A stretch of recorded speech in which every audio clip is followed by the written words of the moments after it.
Serious? Theme park workers of Reddit. What unknown privileges do insanely wealthy people receive at your park? Worked in WDW. Celebrities get guided access to and through the utility tunnel system beneath Magic Kingdom if they wanted to get to different parts of the parks the fastest. They mainly only go to the nicer parts though. Like the clean and pristine sections under Fantasyland and Main Street. Not the gross ones where most of us worked lol. Though Johnny Depp ends up in the nasty parts of Adventureland to gain access to the elevators that get you up to Pirates. Funnish story. Sorta relevant. Mariah Carey was a person we were all told to avoid at all costs. For our own sake. At least in my land. We were told that if we saw an entourage coming that even kinda looked like she'd be in it to just turn or duck away because she was such a misery. I never ran into her while she visited with her husband and kids. But found it interesting that her behavior was so egregious that our leaders went out of their way to warn us about her. Edit. Misery. Not miser. I didn't mean to confuse anyone. My bad. I take that lol. I work security at a theme park that hosted Cody Simpson for a concert. Apparently he's the Australian Justin Bieber. A title I'm sure he loves. Anyway. Somewhat famous I suppose. After the concert, he and his entourage got escorted around the park by several of the security staff and I, while surrounded by several of his own private, large security guys. When he saw a ride he wanted to ride, we walked him up the exit stairs and he got the ride. Not a huge perk. I realize. It was probably pretty nice to bypass every line, while being paid a handsome fee for being there. Most themes parks are also available to buy out for the day. Usually that was just companies having an annual event. But when they only bought a partial day, the park closed early and all the regular guests, anyone without an armband usually, were booted out. I wish I knew what that cost. But it's probably pretty expensive considering the hundreds of employees and utilities it must take to run a theme park. Money talks at theme parks. If you have lots, you can pretty much do what you want. Ride what you want whenever you want. No different than real life, I imagine. Worked at WDW also. Kids between 1-year-old and 16-year-old with wealthy parents would sometimes rent out entire theme parks. One time, Hollywood Studios was rented out to a kid who was I believe turning 8. Most of the rides stayed open and multiple bars serving alcohol would be set up for the grown-ups. Full service bars scattered throughout the park. We'd keep the park open a few hours after closing for them to ride the rides privately and get wasted. No idea how much it'd cost to do something like that, but it happened quite often. Sometimes the families were the coolest and would have fun. Other times they'd be snobs and act younger than the kid having the birthday. For the families who were fun, the employees were usually a lot more relaxed, due to no crowds, and would have fun with them too. In some cases, the group would be on one side of the park and we'd be sending empty ride vehicles around just waiting for them to show up. We knew they'd be about an hour before they'd reach us, so we'd trade rides. So while we operate our ride, operators of another attraction would come ride. Maybe the lights get turned on for things like Rockin' Roller Coaster. Maybe all the lights get turned off and we'd ride it in pitch black. Was a lot of fun to do that. I worked at Six Flags. As most people know, theme parks have different tiers of tickets you can buy which entitle the customers, or guests as we call them, to certain privileges. That is, base ticket for entry is $45. Early admission base season pass $60. What a lot of people don't know is that we had a tier of ticket that started at $500 that gives you a corporate escort that will allow you to cut in at any line at the park 2, unlimited food and drink 3, unlimited re-rides without needing to exit for another guest first 4, a private air-conditioned lounge area where you can rest. $500 day for unlimited food. I'd make it my mission to break even just on food. Pretty sure I could easily eat $50 worth of food per hour at Six Flags. Especially if you stuff yourself and head for the most extreme rides immediately after. That should allow you to reload at the restaurant and repeat, ad nauseam. Ex-Six Flags employee here. It's really less impressive than you think. Six Flags offered several VIP options, which I'm sure you can find online. I like some were as tame as a guided tour and always front of the line, faster than Fastpass. All the way up to renting and closing the park for a day. Usually there will be hosted party nights for certain groups. Food is usually included in 4 group functions. Will be catered special. Yup. My company does this at Magic Mountain. I went 1 year and it really wasn't worth it. Yeah. I got food and a cheap ticket. But there were so many church groups and other companies that I ended only going on 3 rides. Due to the 2-hour wait colon. They get to have even bigger tantrums when they don't get what they want. Edit. This comes off as a joke but I'm actually serious here. People get really entitled and I worked at a park without a ton of perks. I work at Universal Orlando and have been for a few years now. We have 2 different types of VIP tours. Ones that are non-private, you share the tour with another group or 2. That start at around $300 minus park admission. And then private tours, just your party, that start at around $2,500. The latter group is usually celebrities. Or families that don't want to deal with crowds or waiting in line. They get taken through VIP staircases. If they're celebrities they'll travel backstage to avoid crowds. They won't use public restrooms. But rather our employee restrooms. They get special meals, free photos, and a ton of other stuff. They are generally some of the most pleasant people I deal with throughout the day. Can't say anything for the celebrities because I don't talk to them. Most are excited to be on the tour and love skipping the lines and the private tour they get all day. If a company wants to rent out the park, they can. With a fee. We've had some major companies rent it out for a night. Microsoft last month. And they get all the rides, merchandise, catering, open bars, all to themselves. Money talks, my friends. WDW here too. Magic Kingdom. Big Thunder Mountain at the time. You could always figure out the level of celebrity by their entrance to the ride. Like if they just used unlimited fast passes. Came through the wheelchair accessible line. Or very rarely if they closed down one side. When Jimmy Carter came through with his family we shut down one half so they could ride on the train alone. Kid in line saw that the train was basically empty and was clearly upset as his mom said that's Jimmy Carter. Kid yells who the duck is Jimmy Carter. Jimmy Carter salutes the kid. And we dispatched the train so damn fast. Side story, I was told when Prince came through the park he never left the tunnels. Big UK theme park based on bricks. Most celebs get the usual best line skipping products. Free stuff. Backstage tours.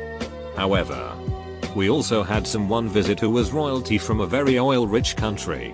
So money no object type deal. The team I worked in had to run around with radios ahead of his family plus 20 strong entourage. Trying not to be seen. To predict his movements. When they arrived at a ride, we'd clear out the exit line of plebeians. And let them all waltz in and go straight on. Rumor were, for this service, was a 5-figure sum. They didn't want to speak to. Or even be near staff so everything went through their minders. That's all the antics I was involved in but I'm sure there was more as they all stayed in the hotel on site. Worked at Hershey Park in Pennsylvania as a games clerk. Obama's daughters really liked Hershey and came to the park multiple times with friends. Nothing too interesting. Surrounded by guards. Got to skip all the lines. And didn't have to pay for anything in the park. They got a bunch of game and good tickets. Pretty much what you would expect. But it was cool to see them. Obama's chief of staff came to my theater when he was in town giving his final speech in office. The Secret Service bought me hot chocolate. Thanks, Obama. Worked at Legoland Windsor for 4 years.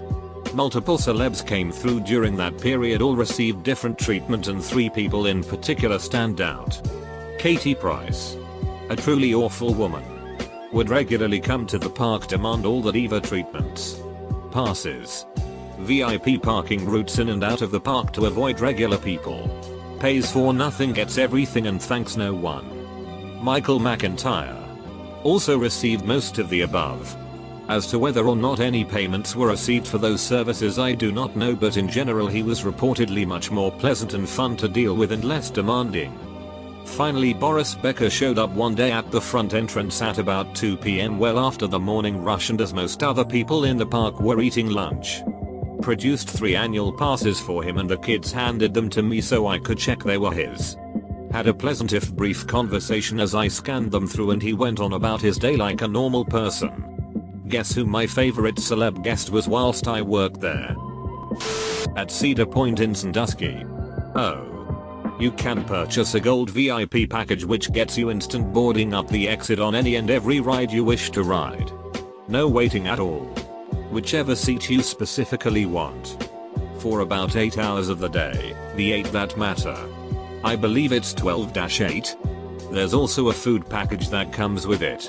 But I worked in rides so I don't know much about that. Honestly, it's more a hassle than anything because we have to tell guests that they paid $600 per person to ride any ride at the time they want it, and sorry you have to wait because they have money. It sucks. But hey. When you got the dough. I worked at Universal Studios Orlando for a while running The Revenge of the Mummy. It was a ton of fun. Amazingly, we managed to fit Shaq on our ride vehicles. They had stadium style seating. So the last row was higher up and had more legroom. I'd always get funny looks from larger people when I told them to ride in the last row. Some thought it was a racial thing. Ducking idiots. But when I told them Shaquille O'Neal ducking Neil can fit in the last row, they'd shut right up. To everyone wondering how Shaq fit and doesn't get what I meant by stadium style seating. The floor of the ride vehicle is at the same level, but the seats in the rear are higher up so everyone has a good view of the ride show. So in the back row you have quite a bit more legroom than the first row. Even larger people, not Shaq style large, had an easier time fitting in the last row. Work at Sesame Place. In a suburb outside of Philadelphia. Specifically in the rides department. Every theme park has those cut the line passes. Costs maybe like $29 for unlimited uses. When you buy that pass, they explicitly say you may have to wait 1 or 2 ride cycles. Oh, these parents couldn't care less about those rules. Since I'm one of the supervisors, I get to deal with all of those complaints. 3 best entitlement stories are someone trying to use it after we closed all of the rides. She made her child cry to try and get on. That was a fun one to say no to. Another one was a dad who let a child spit on my shoe for saying they had to wait a ride since that one was full. Final one was a parent WHO hopped the fence while the ride was running because he didn't want to wait and one of the cars was open on this ride. Not to mention the countless dads who have threatened to punch me in the face for making them follow the rules. I work at Universal Orlando. One Direction once bought out the park at night after one of the concerts they had. Stayed really late and spent most of their time in the newly opened, at the time, Diagon Alley. They didn't even come to my section of the park, but I got paid, so there's that. A lot of celebrities that come around will either just walk through normally and we're required to act like we don't know who they are, and some buy the super VIP that lets them basically do and go wherever they like. That last option also gives you a personal tour guide. It's like $3,000 a person or some ridiculous number like that. I worked at Canada's Wonderland for a few years, but it seemed like every time a celebrity came I happened to just miss them. Wonderland does offer some VIP thing though, which I know most celebrities use. I only saw Adam Sandler using this myself. Basically you just get escorted to the rides by someone and get instant access to ride. Justin Bieber though is another story. Unfortunately I hardly remember details about this, nor do I know how true they are. But I remember some of my friends telling me he spent a good like 5-10k for him and a bunch of friends to only go on 2 rides. I'm assuming they rented it out for a small amount of time. One of which, go-karting, he demanded to wear gloves for. Someone said because he didn't want to touch the steering wheel because he was too good to touch it with his hands. Anyways, I doubt that part is true, but at the same time it's Bieber, so who knows. Aside from that, I don't remember much else. Justin Trudeau is apparently always nice and calls people by their name on their name tag. I still regret calling in the day he came to Wonderland. This story is about wealthy people at theme parks and privileges, but not linked as the question wants it to be. Not me, but one of my old bosses now works at an indoor theme park in Dubai as head of the rides or something like that. I don't know what it's called. Sorry. I heard from his V&K, who is my current boss, that one day the royal family of Dubai came to the theme park. They chose a ride to go on and got free access to go on it. They went round the one time and they wanted to go around again, but the employee managing the ride didn't let them because there was a line of people already waiting to go on. Now, for some context, if the royal family of Dubai want to do something, you let them. The family said to the owners of the park and the guy I know that the employee managing the ride was not allowed to work there anymore and that he had to go home to the UK and never come back. That man is now never allowed to go to Dubai again. Worked in WDW. First in resorts and then in the parks. The only major difference I witnessed at the resort was when we set up a late check-in, 11 PM, and cleared the lobby for it. It wasn't even that big of a deal because there were only a couple of people hanging around that late and the store QSR was closing down for the night anyway. In the parks, it differs by who the VIP is and what they decide. Some just go to the park like anyone else, cause a little bit of a stir when recognized, but otherwise just spend their day like anyone else.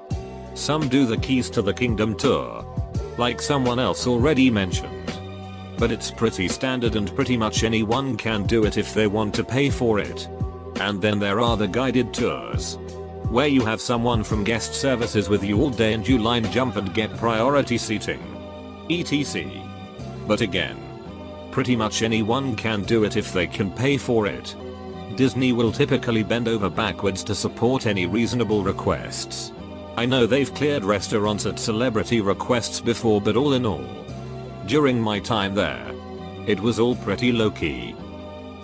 I know someone who does the VIP tour guides at Disney World in Orlando. One of the funny things they told me was the food issue. They take the VIP all over, all day, and even eat with the guest. The VIP can go to literally any restaurant and it's carved. The guide will be hoping for one of the higher end places, and sometimes the VIP will be tired and just want to get some snack like food at their resort. The guide goes home hungry and maybe 2 hours early vs enjoying a nice $60 steak. Worked at one in my teens and I can proudly say absolutely none. At my park we treated everyone equally, like the goddamn peasants they were. I think that it was expressly written in our contracts to treat everyone like garbage. I might be misremembering that, but it was at least a unwritten rule or commandment. I worked at an amusement park near DC that was visited by Justin Bieber last year. He was escorted by a bunch of higher up people around the park. They didn't seem to think highly of him. In fact, when leaving the water park he told one of our supervisors to put his shoes on for him, which she refused to do. During one of our bigger trainings last year he was brought up and we all agreed that yeah, we don't really like him.